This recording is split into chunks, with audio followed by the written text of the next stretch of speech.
So you just got some new protein powder, but you can't get the scooper out of the dang thing. No matter how much you shake it and move it around, you just can't seem to find it. Well, grab a fork or a knife and we're gonna get that done.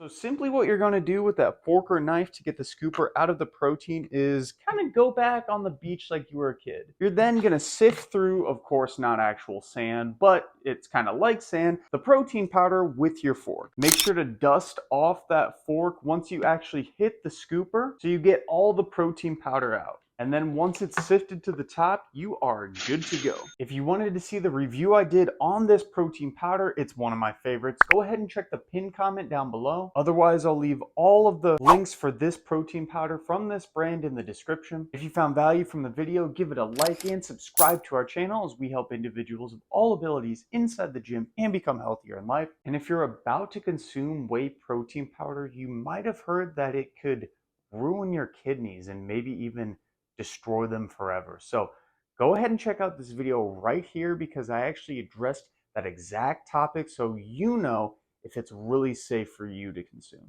I'm out of it, I'm out of it, no man to tell me you know